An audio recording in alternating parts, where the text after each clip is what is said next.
Hello प्यारे बच्चों, कैसे हैं आप सभी। मैं अमित स्वागत करता हूं आपका अपने YouTube channel knowledge with Amit में।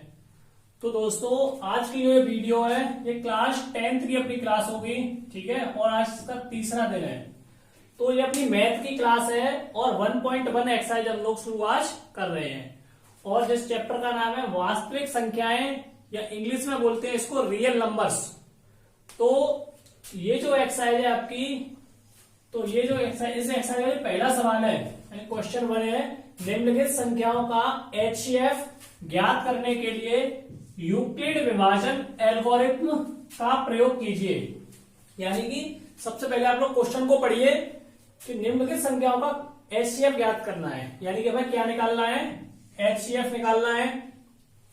तो HCF तो सभी बच्चे निकाल लेते हैं, लेकिन वो निकालना है हमें यूक्लिड विभाजन एल्गोरिथ्म से। किससे निकालना है, यूक्लिड विभाजन एल्गोरिथ्म। तो बात आती है अपनी कि ये जो यूक्लिड विभाजन और एल्गोरिथ्म क्या होता है, ठीक है। वैसे मैंने इसके बारे में पिछली वीडियो में बता दिया है, लेकिन अगर आप लोगों ने वो वीडियो नहीं देखी है तो मैं 5 मिनट में जो यूक्लिड विभाजन एल्गोरिथ्म जो है इसको थोड़ा समझा देता हूं। अगर आप लोगों ने वो वीडियो देखी है तो आपकी समझ में और अच्छी तरीके से आ जाएगा। तो ये जो एल्गोरिथ्म जो होता है उसका अर्थ क्या होता है, तो एल्गोरिथ्म का अर्थ होता है कि चरणबद्ध तरीके से, यानी कि स्टेप बाय स्टेप सीरीज, यानी कि चरणों की एक श्रृंखला होती है। यानी कि एल्गोरिथ्म का अर्थ होता है चरणों की एक श्रृंखला। अब चरणों की श्रृंखला कैसे होती है, आपके मन में बात ये आ रही होगी। चलिए अभी बताता हूं। विभाजन, विभाजन का मतलब आपको पता ही है कि भाग, तो भाग का प्रोसेस, तो आप लोग भाग तो आपको अच्छी तरह से आते ही होंगे। और यूक्लिड ये एक गणितज्ञ का क्या है, एक नाम है। अब ये बात आएगी चरणों की जो सीरीज होगी, वो चरणों की जो श्रृंखला होगी वो किस प्रकार होगी। तो देखिए, तो जैसे अगर हम किसी संख्या में भाग दें, जैसे मैंने 4 का 27 में भाग दिया, तो कितनी बार जाएगा, तो 4 6 24, 6 बार जाएगा, ठीक है। माइनस करेंगे, 7 में से 4 गए तो 3 बचा। अच्छा, ये बचा, तो ये हमारा क्या है, ये एक भाग का प्रोसेस है। क्या है, भाग का प्रोसेस है। यानी भाग इस प्रकार से चलते हैं, आगे पॉइंट लगाएंगे, 0 बढ़ाएंगे और आगे करेंगे। यहाँ पॉइंट हमें नहीं आगे बढ़ाना है, मैं थोड़ा सा समझा दूं। अच्छा, तो ये जो होता है ये हमारा क्या होता है, ये हमारा भाजक होता है, जिसे हम लोग डिवाइडेड कहते हैं, ठीक है। ये हमारा भागफल होता है, जिसे क्यूटोंट कहते हैं। इंग्लिश पे थोड़ा मत जाना। ये शेषफल कहलाता है, रिमाइंडर बोलते हैं इसको, ठीक है। भाजक, भागफल, शेषफल। एक और क्या रहेगा, डिवाइजर यानी भाजक। भाजक इसको बोलते हैं डिवीजर। तो चलिए, यानी ये जो तरीके, यानी कि ये हमारा जो भाग होता है इसे भाज्य इसे भाज्य कहते हैं, भाजक नहीं, भाज्य, डिवाइडेड। तो भाज्य, भाजक, शेषफल, और तो इस प्रकार से ये भाग का प्रोसेस होता है।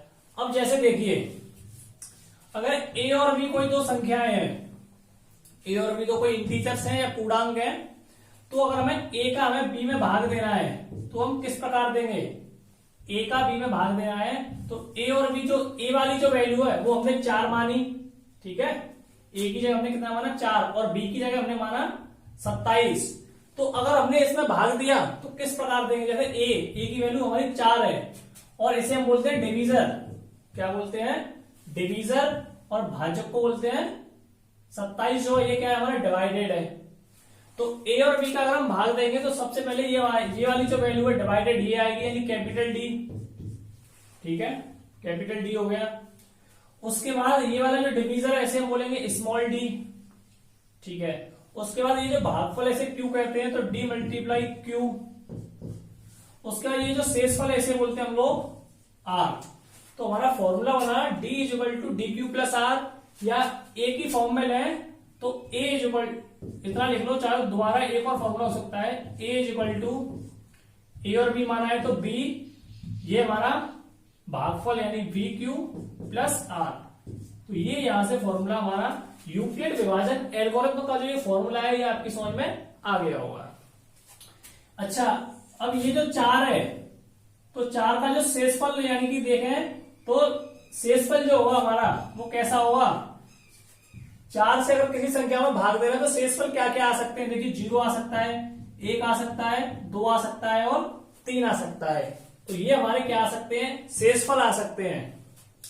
तो या तो शेषफल जो होगा 0 होगा यानी इन 3 में से होगा, 4 से बड़ा नहीं होगा, तो या तो 0 होगा और या फिर जो शेषफल होगा वो हमारा कितना हो सकता है, या तो 0 होगा या फिर 0 से बड़ा होगा। ठीक है, 0 से बड़ा होगा यानी कि रिमाइंडर जो है 0 से बड़ा होगा, लेकिन आर की जो वैल्यू होगी वो हमारी किससे छोटी होगी, बी से छोटी होगी। इस प्रकार से ये हमें फॉर्मूला मिल जाता है। अब फॉर्मूले को ध्यान, इसी फॉर्मूले से जो है हमारे सवाल होंगे। तो अब मैं फर्स्ट क्वेश्चन की तरफ बढ़ता हूं। अब इस फॉर्मूले को आपकी समझ में आ गया हो तो अच्छी बात है, लेकिन जब लोग क्वेश्चन में जब हम कराएंगे तो आपकी समझ में अच्छी तरह से आ जाएगा। अब देखिए, अब जो यहां से जो अपना पहला जो क्वेश्चन है उसे देखते हैं हम लोग। पहला जो है 135 और 225 का हमें क्या निकालना है, एचसीएफ निकालना है।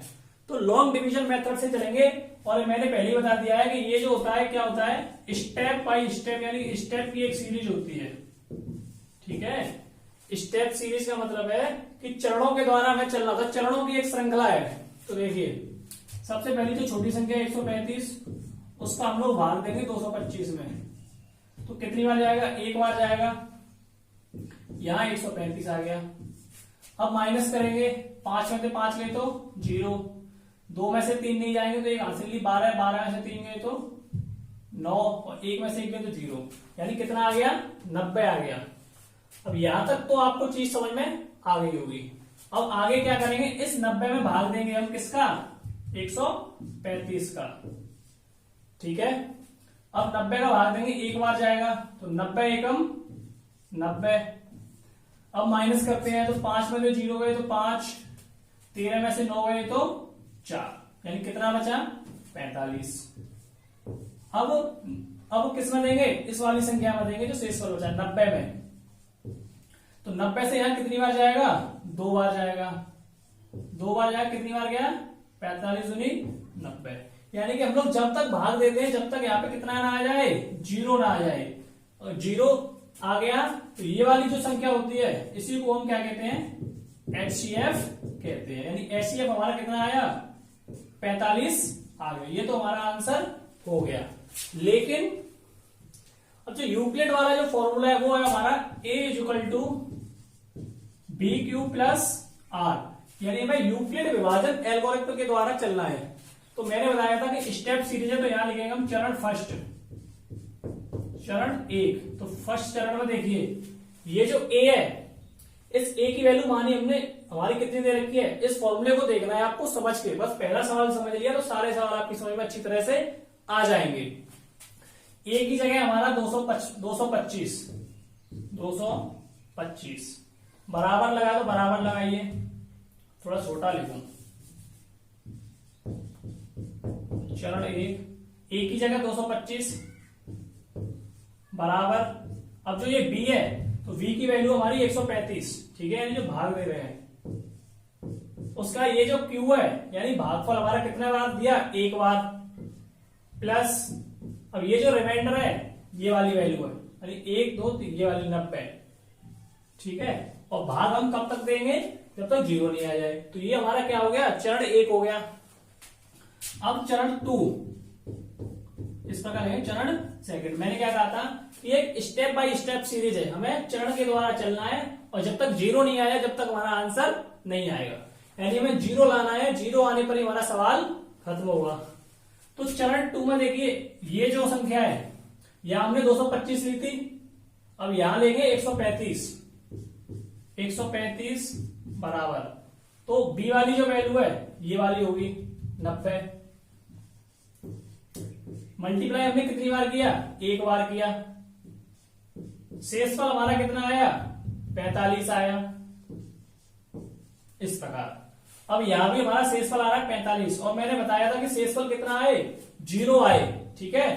तो 0 हमारा नहीं आया तो चरण थर्ड पकड़ेंगे, यानी तीसरे चरण पे चलेंगे। तो थर्ड चरण में देखिए, तो जैसे यहां पे ये 90 था, तो अब यहां हम लोग क्या लेंगे, अब यहां लोग लेंगे हम लोग 45, ठीक है। चरण 3 में जाने के बाद यानी कि 90 लेंगे,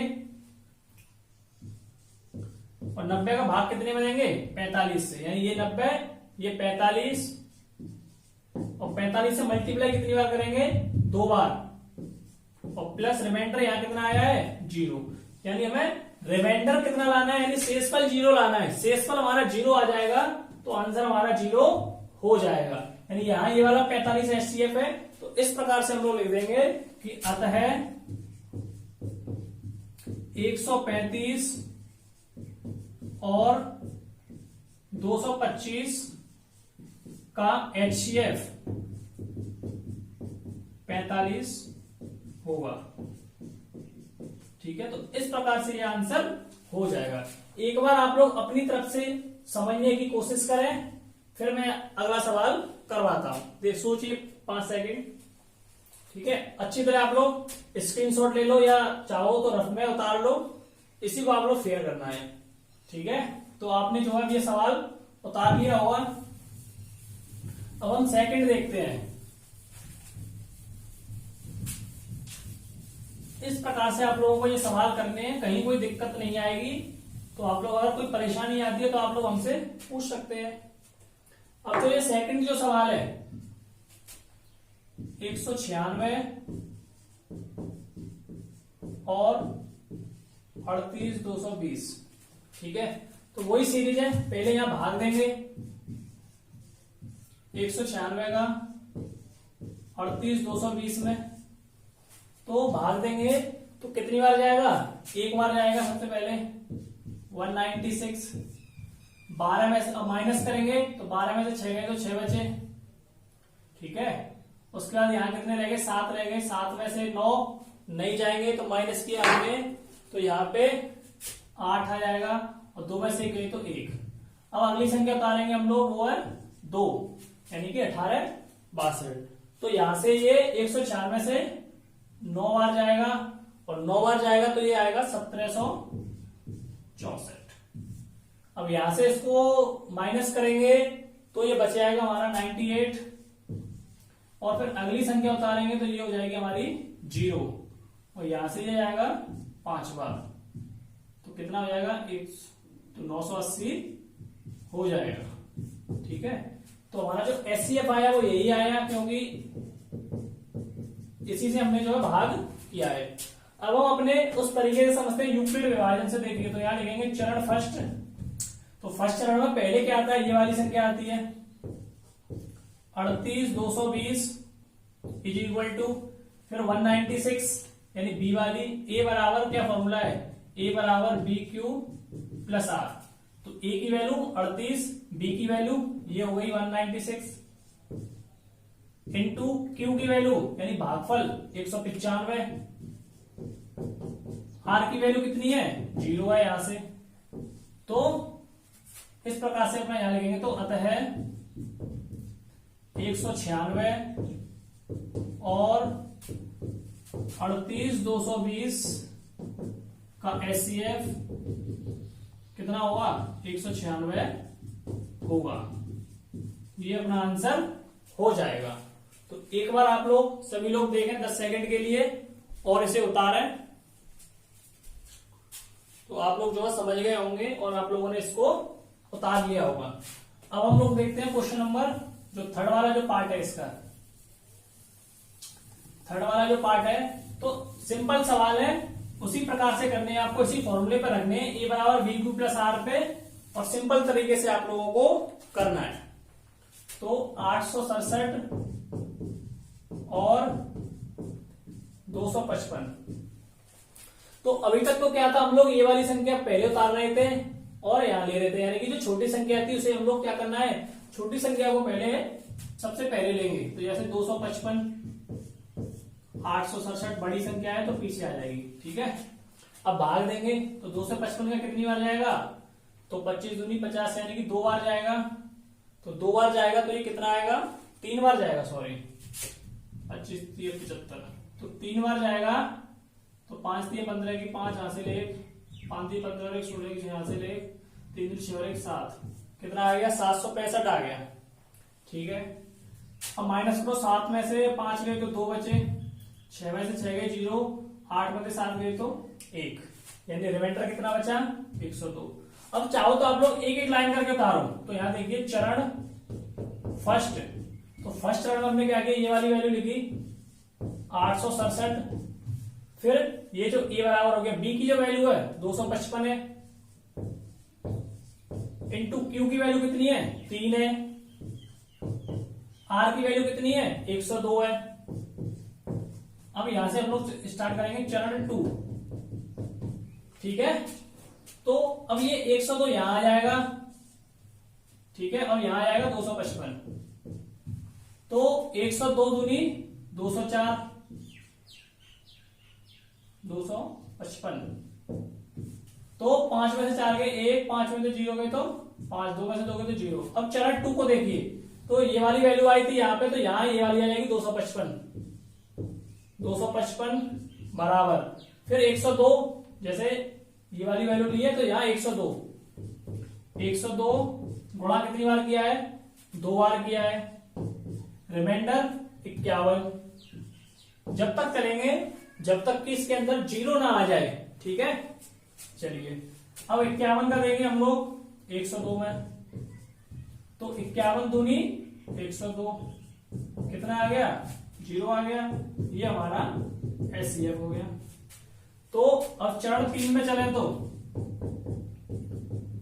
चरण थर्ड, तो सबसे पहले यहां आएगा 102 बराबर 51 गुणा 2 प्लस 0, आ गया 0, यानी 0 हमें शेषफल लाना होता है जब तक इसको करते हैं।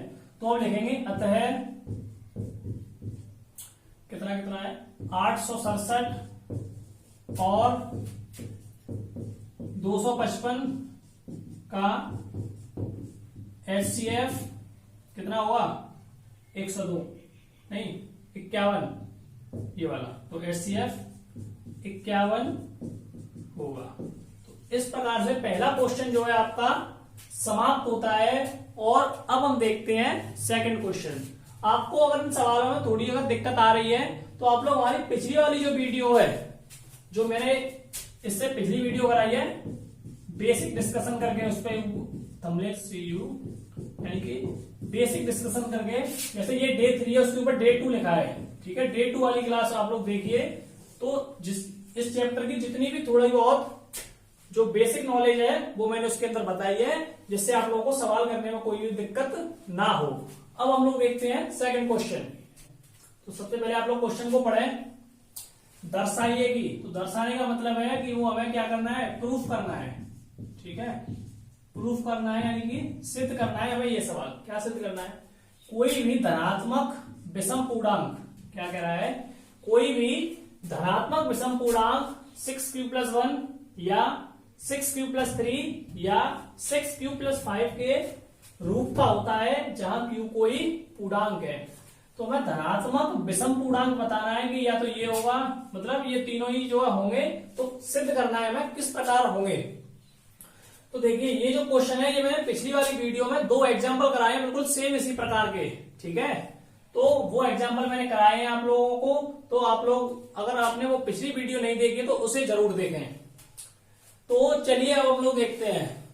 तो इसका जो फॉर्मूला बताया है मैंने, वो बताया आपको a b/q+r। ठीक है, जो फॉर्मूला बताया है a/b/q+r, और r की जो वैल्यू होगी या तो वो 0 होगी या फिर 0 से बड़ी होगी, लेकिन इस b से हमेशा कैसी होगी, छोटी होगी। चलिए इतना तो आपकी समझ में आ गया होगा। तो वो जो नंबर दे रखा है आपका पहला नंबर, यानी कि n मान हमने n1 = 6 × q+1, यानी इस फॉर्मूले से a = bq+r, यानी v की वैल्यू 6 हो गई, Q की वैल्यू Q है और R की वैल्यू कितनी है 1 है। N2 जो माना 6 मल्टीप्लाई Q प्लस 3 दे रखा है, और N3 जो माना हमने 6 मल्टीप्लाई Q प्लस 5। ठीक है, तो इतनी समझ, ये जो मैंने लिखा है, जो बोर्ड पे लिखा है वही लिखा है, इतना आपकी समझ में अच्छी तरह से आ गया होगा। तो देखिए बच्चों, यहाँ एक चीज सिंपल है कि ये जो 6 है, इस 6 का मतलब है कि कोई नंबर है, उस नंबर में हम लोग 6 से क्या कर रहे हैं, डिवाइड दे रहे हैं। ठीक है ना, 6Q प्लस R मैंने पिछले एग्जाम्पल में भी आपको समझा दिया है। तो ये जो 6 है, अगर हम किसी संख्या का 6 से भाग दें, 6 से किसी संख्या में भाग दें, तो शेषफल क्या आएगा बताइए? तो शेषफल 0 आएगा, 1 आएगा, 2, 3, 4 और 5। यानी कि 6 से किसी संख्या में भाग दें तो शेषफल हमारा कितना आ सकता है? 0 आ सकता है, 1 आ सकता है, 2 आ सकता है, 3 आ सकता है, 4 आ सकता है और 5 आ सकता है। 6 से ज्यादा नहीं आ सकता। जैसा मैंने यहाँ लिखा है, या तो 0 होगा या R की जो वैल्यू होगी वो B से छोटी होगी। यानी B हमारा क्या है? ये है BQ प्लस R, फॉर्मूला है ना, A बराबर BQ प्लस R। ठीक है ना, तो हमारा जो ये 6, तो 6 से रिमाइंडर जो कैसा आएगा? छोटा ही आएगा। तो यहां हम लोग लिख सकते हैं जैसे कि 6Q प्लस 1, नहीं, सबसे पहले हम लोग लिखेंगे 6Q प्लस 0, जैसे ये दे रखा है ना 6Q प्लस 0। फिर दूसरा लिखा हमने 6Q प्लस 1, तीसरा 6Q plus 2, 6Q plus 3, 6Q plus 4 और 6Q प्लस 5। तो ये जो वैल्यू दे रखी है, ये हमने इसके अंदर पुट कर दिया, रख दी। हमें वैल्यू चाहिए विषम संख्याएं, विषम चाहिए ना, सम नहीं चाहिए। अब देखिए, अगर हम लोग यहां से इसका कॉमन लें तो क्या आ सकता है? 2 कॉमन आ जाएगा। ठीक है, 2 क्या है? कॉमन आ जाएगा।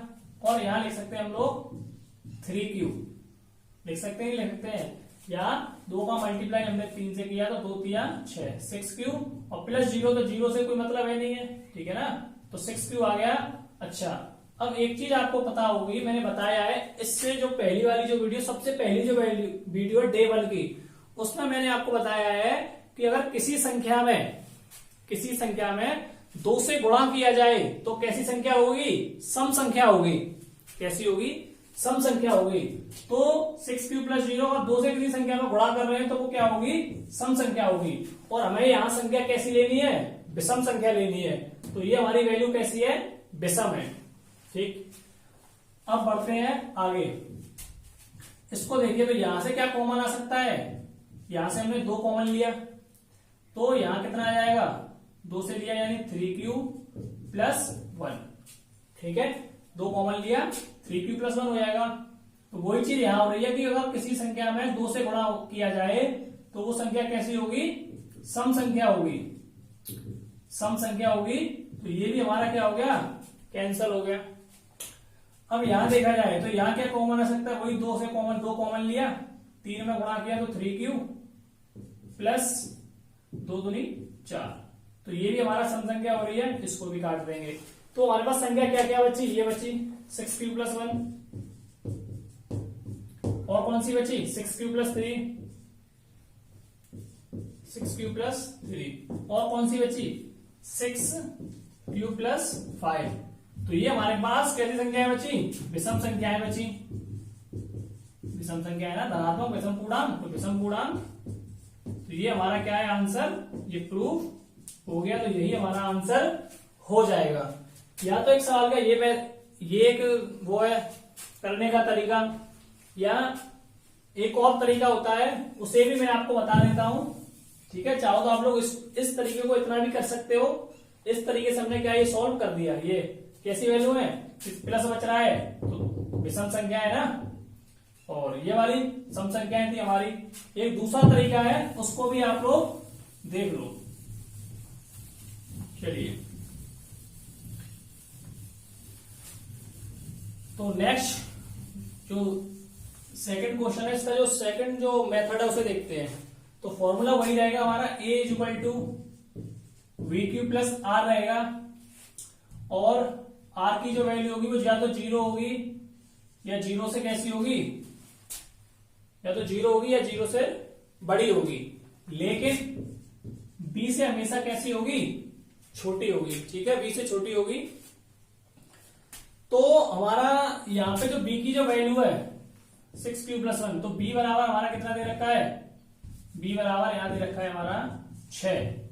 ठीक है, और हमारे पास जो शेषफल है, शेषफल का मतलब है कि आर की जो वैल्यू है वो कैसी होगी, 0 से बड़ी होगी। ठीक है, आर की जो वैल्यू होगी वो 0 से बड़ी होगी, लेकिन v की जो वैल्यू होगी वो r से बड़ी होगी, और v की जो वैल्यू दे रखी है हमारी, b बराबर कितना है 6, यानी कि r की वैल्यू b से बड़ी होनी चाहिए। ठीक है, अब b बराबर हम लोगों ने ये 6q + 1 में, यानी इस फॉर्मूले में हमने b बराबर 6 रख दिया। तो तब जो है r का जो संभव मान होगा, r का संभव मान यानी वही होगा 0, 1, 2, 3, 4, 5। ये मैंने आपको बता ही दिया है कैसे कैसे आया r का संभव मान। तो सबसे पहले हम लोगों ने 1 रखा, यानी कि जब r बराबर 1 रखें तो इस फॉर्मूले में रखना है। तो देखिए 6q + r की वैल्यू 1, तो ये कैसा आया है, विषम आया है। ठीक है, 6q + 1 ये कैसा हो गई, विषम पूर्णांक हो गया हमारा, विषम पूर्णांक। अब जैसे ही 1 के बाद हमने 2 रखा, 6q जब ऐसे कर लेते हैं, जब r बराबर 2 रखने पर, तो देखिए 6q + 2, 6q + 2 हो रहा है, तो यहां से जो 2 कॉमन आ जाएगा, तो जब 2 कॉमन आएगा तो यहां बचेगा 2q + 1, और 2 संख्या से किसी में गुणा हो तो ये हमारा कैसी होगी, समपूर्णांक होगा। ठीक है, कैसा होगा, समपूर्णांक होगा। अब हम लोग रखेंगे r बराबर 3, तो 6q + r की वैल्यू हमारी 3 हो गई। तो जब r की वैल्यू हमने जब 3 रखी, तो जब r की वैल्यू 3 रखी, तो a बराबर क्या हो गया, ये 6q + 3, तो कैसा हो गया, विषम पूर्णांक, क्योंकि यहां कॉमन नहीं आएगा, तो विषम पूर्णांक। ऐसे ही जब 4 रखेंगे तो सम बनेगा। तो अब हम जो है, तो जब r बराबर 5 रखें तो a बराबर हो जाएगा 6q + 5। ठीक है ना, 6q + 5, तो ये क्या है, विषम पूर्णांक।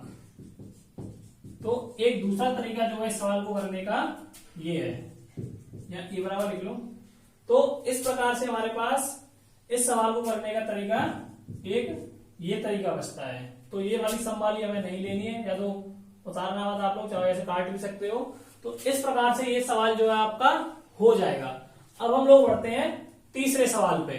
तो चलिए अब तीसरा क्वेश्चन देखते हैं। किसी परेड में 616 सदस्यों वाली एक सेना की टुकड़ी को 32 सदस्यों वाले एक आर्मी बैंड के पीछे मार्च करना है। दोनों समूहों को समान संख्या वाले स्तंभों में मार्च करना है। उन स्तंभों की अधिकतम संख्या क्या है जिसमें वे मार्च कर सकते हैं। तो पढ़ने में तो क्वेश्चन जो है बहुत ही लेंथी है, तो लेकिन मैथ में क्या होता है कि जितना भी बड़ा क्वेश्चन हो आंसर उसका उतना ही छोटा होता है। छोटा ना होता है कहने का मतलब यह है कि उस क्वेश्चन के अंदर ही आंसर छिपा हुआ होता है। तो पहले मैं आप लोगों को क्वेश्चन समझा देता हूं जिससे क्या है आप लोग कर सकें। तो क्या करा, एक परेड होनी है, जैसे आप लोगों के स्कूल में जो है क्या होती है परेड वगैरह जो होती है, तो ऐसे ही 616 सदस्यों वाली एक सेना की टुकड़ी, यानी कि एक यानी कि जो परेड जो हो रही है, तो सेना की जो टुकड़ी है उसमें कितने सदस्य हैं, उसमें सदस्य हैं 616 सदस्य हैं। ठीक है, तो एक सेना की टुकड़ी को 32 सदस्यों वाले एक आर्मी बैंड के पीछे मार्च करना है। एक दूसरी आर्मी बैंड के पीछे, यानी कि एक और टुकड़ी है, तो उसके जो है 32 सदस्यों को क्या करना है, उसके बैंड के पीछे मार्च करने का मतलब होता है उसके पीछे चलना है।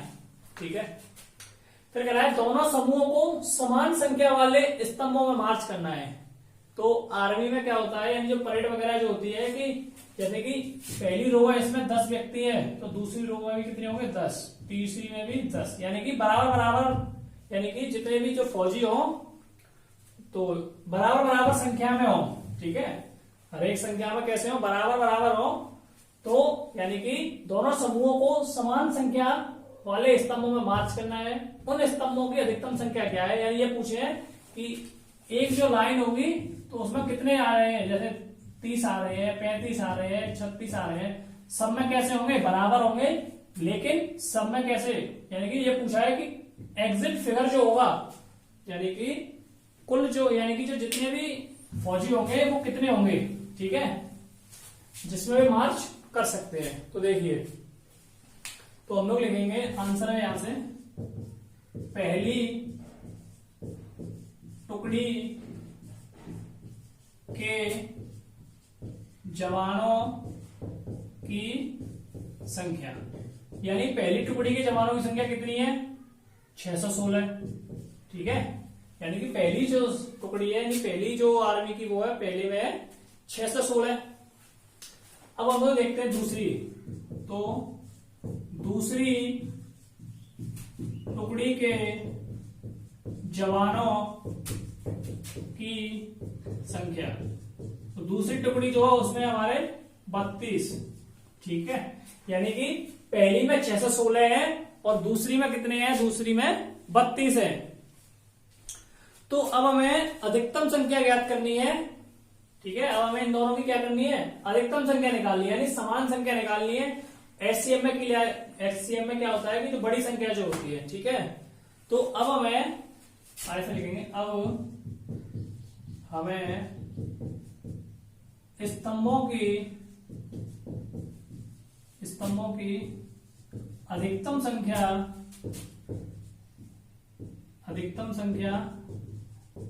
ज्ञात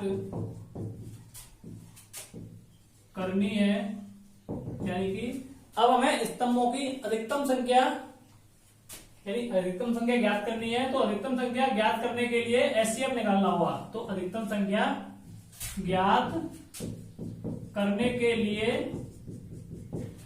एचसीएफ निकालना है, ठीक है, एचसीएफ निकालना है। और इस एचसीएफ के लिए अपने पास जो फॉर्मूला है कौन सा है, ए बराबर बी क्यू प्लस आर, क्या फॉर्मूला है, ए बराबर बी क्यू प्लस आर। तो चलिए, तो पहला जो चरण है इसका, मैंने बताया आपको सबसे पहले कि चरणबद्ध तरीके से, यानी सीरीज कैसी होनी चाहिए इसकी, स्टेप बाय स्टेप सीरीज हो, ठीक है, श्रेणी कैसी हो, चरणबद्ध तरीके से। तो पहला चरण है ए बराबर बी क्यू प्लस आर, यानी सबसे बड़ी जो संख्या होती है वो इधर आती है, यानी कि 616, ए बराबर कितना हो जाएगा 616 बराबर बी की जो वैल्यू हो जाएगी वो 32 हो जाएगी, या ये कहें कि हमें 32 का भाग देना है 616 में, ठीक है, इस प्रकार से हम लोग इसको कर सकते हैं। लेकिन आप भाग देके मैंने फर्स्ट क्वेश्चन में ही करवा दिया है, तो आप लोगों की समझ में जो है आ गया होगा। तो अब तो शॉर्टकट तरीके से ही चलते हैं, वीडियो भी ज्यादा लंबा हो रहा है। तो 32 का, यानी 32 का हम ऐसी संख्या में गुणा करें जो आएगा, तो यहां से हम करेंगे 32 का गुणा 19 में और रिमाइंडर आएगा 4, ठीक है। तो चरण 2 में क्या होगा, 32 यहां लिखेंगे और यहां कितना है 4 है अपना, तो यहां, अच्छा एक मिनट, सॉरी, ये जो रिमाइंडर आ रहा है ये 8 आ रहा है, ठीक है। तो 32 गुणा 19 प्लस 8, तब जाके ये 16 हो जाएगा। तो यहां हम लोगों को लिखेंगे 8 और इस 8 का गुणा करेंगे कितनी बार, 4 बार, तो 32, यानी कि 8 इंटू 4 प्लस 0, यानी 0 आ जाए तो हमारा आंसर आ जाता है। तो यहां से जो आंसर आया वो कितना आया, ये 8 आया। तो हम लिखेंगे अतः 616 और 32 का HCF कितना होगा, 8 होगा, 8। तो ये हमारा आंसर हो जाएगा, यानी कि सेना की जो अधिकतम संख्या जो होगी टुकड़ी, वो कितनी कितनी होंगे उसके अंदर, 8 होंगे। तो इस प्रकार से ये सवाल खत्म होता है। अब हम लोग देखते हैं अपना नेक्स्ट क्वेश्चन नंबर 4, नंबर 4। तो सबसे पहले क्वेश्चन को पढ़ते हैं। यूक्लिड विभाजन प्रमेयिका का प्रयोग करके दर्शाइए कि किसी धनात्मक पूर्णांक का वर्ग किसी पूर्णांक m के लिए 3m या 3m+1 के रूप का हो सकता है। तो यहाँ एक चीज कह रहा है कि हमें यूक्लिड विभाजन प्रमेय का उपयोग करना है और पॉजिटिव इंटीजर्स यानी धनात्मक पूर्णांक का स्क्वायर या वर्ग, और वो वर्ग हमें कितना लाना है 3m या 3m+1 की फॉर्म में लाना है। तो माना यानी यहां से हम जो है कोई x मानेंगे, यानी माना x एक धनात्मक इंटीजर है यानी x एक धनात्मक पूर्णांक है, ठीक है। तो धनात्मक पूर्णांक माना हमने x, तो x इज इक्वल टू ये हो जाएगा 3m, तो 3m की जब मानेंगे हम लोग 3q, क्या मानेंगे 3q, ठीक है। अब जो ये वर्ग की बात कर रहा है कि धनात्मक पूर्णांक का वर्ग, तो वर्ग लेंगे तो x की वैल्यू हम किस में लेंगे स्क्वायर में लेंगे, तो जब x स्क्वायर लेंगे तो 3q का भी स्क्वायर लेंगे, और 3q का स्क्वायर आएगा 3 3 जा 9q स्क्वायर, ठीक है। कितना हो गया, ये हो गया अपना 9q स्क्वायर। अच्छा, अब यहां से जो है एक चीज कॉमन आ जाती है, क्या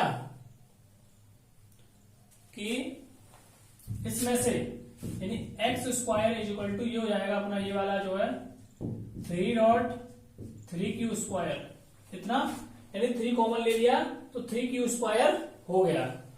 तो अच्छा एक चीज और देखिए, क्वेश्चन में कह रहा है 3m, तो 3m बराबर हमें x स्क्वायर में लाना है, तो ये जो 3q स्क्वायर है इसके यानी m बराबर लिख देंगे हम लोग 3q स्क्वायर, ठीक है। ये क्या है, इसके बराबर है, तो यहां से x स्क्वायर की जो वैल्यू हो जाएगी वो क्या हो जाएगी 3, यानी इस पूरे की जो वैल्यू है ये हो जाएगी, यानी m बराबर 3q स्क्वायर। तो x स्क्वायर हमें सिद्ध करना है, तो x square is equal to इस पूरे का मान हमने m माना तो 3m, इस प्रकार से ये प्रूफ हो जाएगा। तो ये तो प्रूव हो गया 3m, लेकिन आगे कह रहा है 3m+1, यानी कि 3m+1 को भी कर रहा है। तो यहां तो ये हो गया हमारा केस फर्स्ट। अब चलते हैं केस 2 पे। तो देखिए, तो यहां जो है यानी कि x, तो इस x इज इक्वल टू है अपना 3q+1, भाई यार 3q था, ठीक है। इसके अंदर रिमाइंडर एक और जोड़ दिया, तो x बराबर 3q+1। तो यहां जैसे हमने स्क्वायर कराया तो ठीक उसी प्रकार इधर भी स्क्वायर करेंगे, तो x square is equal to 3 का स्क्वायर हो जाएगा 9, यानी 9q स्क्वायर, या ये कहें कि इस पूरे में स्क्वायर इस प्रकार से लगा देंगे 3q+1। यहां से ये वैल्यू बन रही है a+b की, तो देखिए यानी कि a square plus b square, तो देखिए a स्क्वायर यानी कि 9q स्क्वायर, b स्क्वायर यानी कि 1, फिर उसका बनता है 2ab, तो 2ab यानी कि 3 3 2 6 यानी कि 6q, तो a square b square plus 2ab।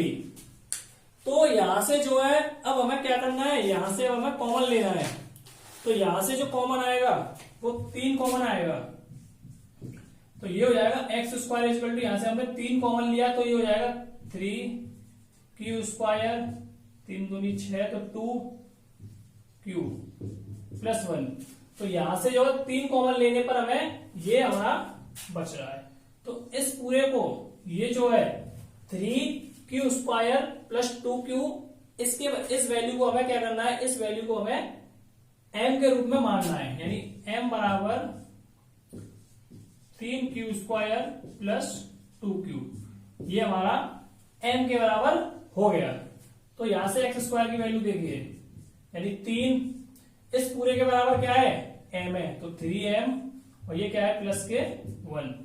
तो इस प्रकार से तो अपना आंसर हो जाएगा, यानी x स्क्वायर बराबर 3m, यानी यही हमें प्रूफ करवाना था कि 3m यानी कि वर्ग में जो वैल्यू हो 3m और 3m+1 की वैल्यू हो, तो x स्क्वायर बराबर 3m, ये दूसरा है 3m+1। तो इस प्रकार से ये आंसर या इस प्रकार से ये जो सवाल है आपका हो जाएगा। तो चलिए अब हम देखते हैं अपना 5वां क्वेश्चन। यूक्लिड विभाजन प्रमेयिका का प्रयोग करके दर्शाइए कि किसी धनात्मक पूर्णांक का घन 9m प्लस 1 और 9m प्लस 8 के रूप का हो सकता है। तो यहां पे कह रहा है कि धनात्मक पूर्णांक का घन की बात की जा रही है जो 9m प्लस 1 9m प्लस 8 के रूप का है। तो ये हमें क्या करना है, प्रूव करना है। और ये जो अपनी एक जो एक्सरसाइज है 1.1 इसका आखिरी सवाल है। तो चलिए तो शुरू करते हैं ये सवाल। तो सॉल्यूशन में देखिए, यानी कि सबसे पहले कोई संख्या नहीं दे रखी है, तो माना x एक धनात्मक पूर्णांक है, ठीक है। तो x क्या है, एक पूर्णांक मान लेंगे हम लोग x। अच्छा, वो जो फॉर्मूला होता है a बराबर वी क्यू प्लस आर, तो यहां पे जो ये कह रहा है घन का मतलब होता है 3, यानी कि किसी संख्या में भाग रहे 3 से, तो रिमाइंडर कितना आएगा, आर की जो वैल्यू होगी वो कितनी होगी, या तो 0 होगी या 1 होगी या फिर 2 होगी। तो ये वैल्यू होगी। तो ये जो 3 है ये घन के लिए कह रहा है। तो देखिए, तो x बराबर जो वैल्यू हो जाएगी वो हो जाएगी अपनी 3x, क्योंकि 3 से भाग देंगे तो कितना आएगा, 0 आएगा, 1 आएगा और 2 आएगा। तो 3x हो जाएगा और 1 हो जाएगा 3x, थोड़ा छोटा लिखूं, यानी कि a बराबर, या a बराबर ना कह के x बराबर ही ले लेते हैं। तो x बराबर 3q, ठीक है, ये वाला वही q, दूसरा हो जाएगी 3q प्लस 1 ये, और तीसरी हो जाएगी 3q प्लस 2। तो ये चीज आपकी समझ में आ गई होगी कैसे कैसे आया। एक बार दोबारा बता देता हूं। देखिए, धनात्मक पूर्णांक घन के लिए लेना है हमें, तो x हमने कोई पूर्णांक मान लिया, ठीक है, x कोई पूर्णांक माना। अब आप लोग कहोगे ये 3 कहां से आया। तो देखिए, तो ये बात कर रहा है घन की, तो घन का मतलब होता है 3, ठीक है। और जैसे ये दे रखा है ना 9m, जैसे यहां 9m लिख लिया हमने, तो जब हम इस संख्या में किसी संख्या से भाग देंगे तो क्या आएगा, कुछ वैल्यू आती है, जैसे 3 तक का 9, यहाँ पे जो 3 आएगा, और भाग देने के बाद, अच्छा जो 3 आया इसलिए हमने क्यू मान लिया, जैसे हम भागफल कहते हैं। तो अब 3 से अगर किसी संख्या में भाग दे तो शेषफल क्या आएगा, 0, 1 और 2, यही तो शेषफल आएगा। तो यहाँ पे 3q प्लस 1, यानी कि 0 रखेंगे तो 3q रहेगा, दूसरे में हमने 1 रखा और तीसरे में हमने 2 रखा। तो यहां से ऐसे करके ये वैल्यू आई। ऐसे ही पिछले सवाल में किया था सेम, वहां मैंने थोड़ा बता नहीं पाया था। तो 3q प्लस 1 और 3q प्लस 2। अब यहां से देखते हैं मतलब फर्स्ट केस जो 9m हमें सिद्ध करना है। तो जो केस 1 है अपना, केस 1 कह रहा है 9m सिद्ध करना है। तो देखिए, यानी कि x बराबर 3q रखने पर, यानी x की जो वैल्यू है अगर हम लोग 3q रखते हैं तो तब क्या होता है। तो देखिए, यानी कि x3, क्योंकि हमें घन के रूप में लेना है, तो x3 इज इक्वल टू, अब 9 का क्यू करेंगे तो ये हो जाएगा हमारा 3 का क्यू करेंगे तो 3q किया। तो यहां से देखिए 3 का क्यू हो जाएगा 27, यानी कि 27q। अब यहां से हम कुछ कॉमन ले सकते हैं। तो देखिए x is equal to 9 common आ जाएगा, और यहां से ये हो जाएगा 3 का क्यू, ठीक है, 3q हो गया। और यहां पे m बराबर, m की जो वैल्यू हो जाएगी वो हो जाएगी 3q, यानी कि 3q का q। तो ये हमारी m की वैल्यू हो गई। तो यहां से देखिए x3 की जो वैल्यू होगी 9, और इसके बराबर क्या है, इस पूरे के बराबर है m, तो यहां से 9m। तो इस प्रकार से ये पहली जो वैल्यू नहीं, फर्स्ट केस जो है अपना सॉल्व होता है, ठीक है। x3 की वैल्यू कितनी आएगी, 9m। अब देखते हैं हम लोग सेकंड वाला, यहां देखते हैं केस 2। केस 2 में क्या कह रहा है कि x की जो वैल्यू है, x की वैल्यू अब कितनी, तो x की वैल्यू है ये वाली 3q प्लस 1, ठीक है, 3q प्लस 1 है।